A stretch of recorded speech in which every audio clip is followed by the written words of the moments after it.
नमस्कार, स्वागत है आपका यूट्यूब चैनल उल्टा चश्मा पर। लेकर आया हूँ आपका अपना कार्यक्रम, विश्लेषण विद वानखड़े। आज चुनाव आयोग ने 1 दिन पहले ही उन तमाम डोनर्स की लिस्ट जिन्होंने इलेक्टोरल बॉन्ड खरीदे थे और राजनीतिक दलों को दिए हैं, तो उनकी लिस्ट देना शुरू कर दी है। किस-किस ने कितना-कितना चंदा दिया, वो सब सामने आ रहा है। लेकिन इसका डीपली विश्लेषण करने में, ये डाटा एनालिसिस करने में कम से कम 1 सप्ताह लगेगा। क्योंकि इसमें बहुत सारी शेल कंपनियाँ होंगी, कई कंपनियों के नाम तो पहली बार सुने हैं ऐसे दिखाई देता है। कुछ कंपनियों ने क्यों दिया पैसा, उसके पहले क्या हुआ, बाद में क्या हुआ, ये तमाम चीज़ें जाननी होंगी। लेकिन इलेक्टोरल बॉन्ड ने ये बात तो बता दी कि जो सत्ता में रहता है, वो रिश्वत खाने के लिए बाकायदा इलेक्टोरल बॉन्ड का बहुत अच्छी तरह से उपयोग कर सकते हैं। जो लोग नहीं करते, वो अरविंद केजरीवाल हो जाते हैं। उन्होंने भी चंदा लिया 30-35 लाख रुपए और चेक से लिया। यदि वो इलेक्टोरल बॉन्ड से होता, वो भी बीजेपी जैसे बच जाते या बाकी राजनीतिक दलों जैसे बच जाते। सर्वोच्च न्यायालय ने जब ये देखा तो उन्होंने इलेक्टोरल बॉन्ड बंद कर दिए और एसबीआई को कहा कि आप लिस्ट दो। एसबीआई ने बहुत आनाकानी की क्योंकि उन्हें मालूम था कि सबसे ज़्यादा पैसा तो अपने आकाओं के पास पहुँचा है। आकाओं का नाम लेने में थोड़ी शर्म आ रही थी। तो उसके बाद सर्वोच्च न्यायालय ने फिर डंडा उठाया, तो उन्होंने 1 दिन के अंदर डिटेल भी दिए और पैसा भी जो है सारे डिटेल सब स कल 15 तारीख थी, 15 तारीख को करना था, 14 तारीख की रात से ही चुनाव आयोग ने ये कर दिया क्योंकि चुनाव आयोग भी अब बिल्कुल फुर्ती से काम करने लगा है। पहले अकेले थे अध्यक्ष चुनाव आयोग के मुख्य आयुक्त, अब 2 लोग और आ गए हैं उनके साथ। आज ही नोटिफ़िकेशन भी आया है राष्ट्रपति के वहाँ से अनुमोदन होके और फिर सुखबीर सिंह सिंधु और ज्ञानेश कुमार, ये 2 चुनाव आयुक्त नियुक्त हो गए हैं। तो इनके दोनों की नियुक्ति मात्र से क्या स्पीड से काम होने लगा है, तो चुनाव भी बहुत जल्दी ही अनाउंस होंगे। लेकिन जब हम इलेक्ट्रॉनिक बॉन्ड्स की बात करते हैं या जब जो इलेक्टोरल ट्रस्ट होते हैं, प्रूडेंट इलेक्टोरल ट्रस्ट है, उसके भी कुछ आंकड़े बाहर आ गए हैं कि किन-किन कंपनियों में वहाँ पैसा दिया और उन्होंने किन-किन राजनीतिक दलों से दिया। तो वैसा फंडिंग हो, इलेक्टोरल बॉन्ड से फंडिंग हो या ट्रस्ट के द्वारा दिया हुआ फंडिंग हो, भारतीय जनता पार्टी सबसे ज़्यादा फंड लेने वाली पार्टी हो गई। दूसरी बात, भारतीय जनता पार्टी के फंडर जो फंडिंग करते हैं, उनके ऊपर हज़ारों केसेस लगे हैं, उनके खिलाफ कुछ भी भ्रष्टाचार के मामले, मनी लॉन्ड्रिंग के मामले बाहर आते हैं। ईडी, इनकम टैक्स, सीबीआई हँसते हुए उनका स्वागत करती है। उनके लिए वो एक्जिस्ट नहीं करते, क्योंकि वो उनके अपने हैं। जो लोग ईडी, सीबीआई, इनकम टैक्स का प्रकोप झेल रहे हैं, वो कंपनियाँ वो है, जो भाजपा के सामने नतमस्तक नहीं होती। हाल ही में कांग्रेस के अध्यक्ष मल्लिकार्जुन खड़गे जी ने गुहार लगाई। उन्होंने कहा कि हमारे जो खाते हैं पार्टी के, यूथ कांग्रेस के, महिला कांग्रेस के, ये जब्त कर दिए गए हैं और इनकम टैक्स डिपार्टमेंट ने 13 फरवरी को 105 करोड़ का बकाया नोटिस भेजा था और उसके बाद में कांग्रेस पे 210 करोड़ का जुर्माना भी लगा दिया और बैंक खाते फ्रीज किए। अब ये बैंक खाते फ्रीज किए इसके खिलाफ जब वो लोग कांग्रेस हाईकोर्ट गई, तो जस्टिस यशवंत वर्मा और जस्टिस पुष्पेंद्र कुमार गौरव ने बेंच की सुनवाई करते हुए कहा कि इनकम टैक्स अपीलेट ट्रिब्यूनल के फैसले को छेड़ने की कोई खास वजह नहीं दिखती है। चुनाव का समय है।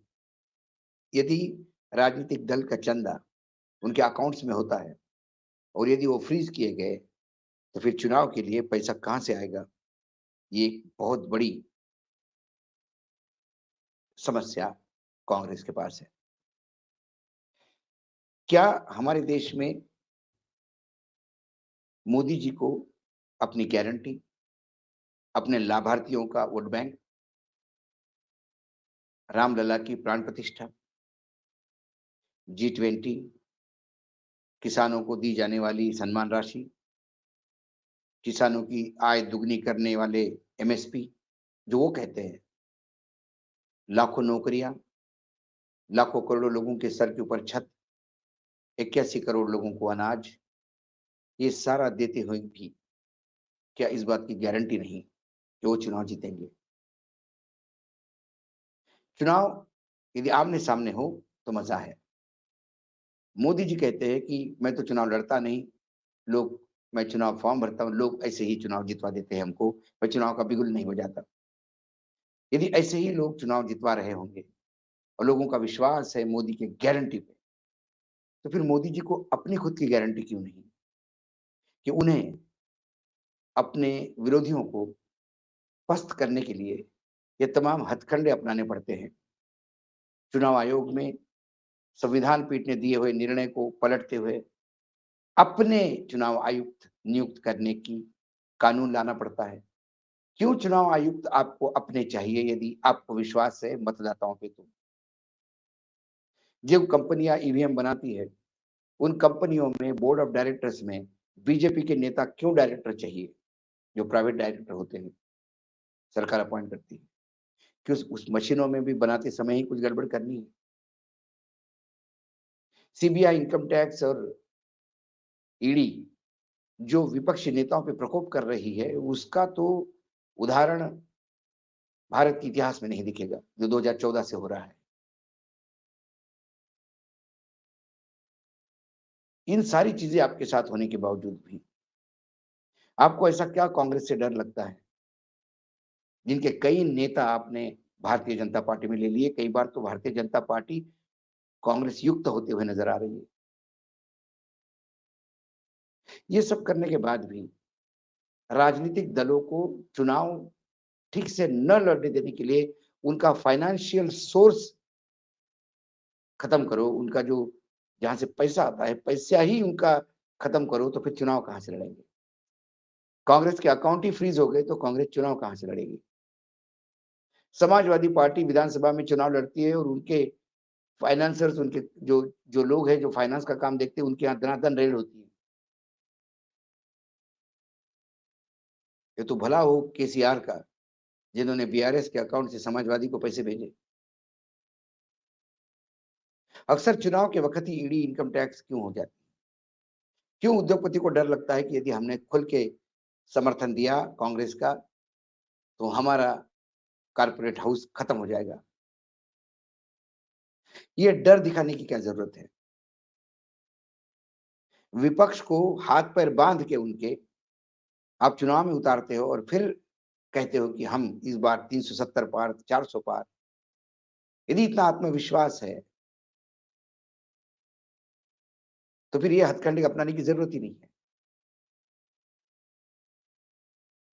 ये हथकंडे ही अपनाए जा रहे हैं क्योंकि आपको ये अच्छी तरह से पता है कि 270 के लाले पड़े हुए हैं।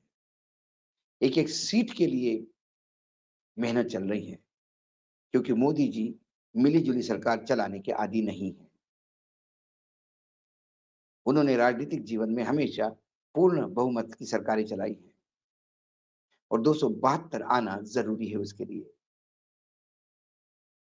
यही कारण है कि कांग्रेस जिनको वो पार्टी नहीं मानती, कांग्रेस जिनको समाप्त मानती है, कांग्रेस जिनको वो भारत मुक्त करने जा रही है, वो राजनीतिक दल जिसकी कोई औकात नहीं है उनके सामने, उनके भी अकाउंट फ्रीज़ करने पड़ रहे हैं। और इनकम टैक्स आज तक कितने राजनीतिक दलों के अकाउंट फिक्स कर चुके हैं, कितनों को नोटिस दी है, कितनों को पेनल्टी लगाई है। इसका हिसाब माँगो तो वहाँ से उत्तर नहीं आता, क्योंकि ऐसा कभी किया ही नहीं। कुल मिलाकर राजनीतिक दलों की इतना उनको हतोत्साहित करो, परेशान करो, उनको अपंगत्व ले आओ कि वो तुम्हारे सामने चुनाव लड़ने लायक रहे नहीं।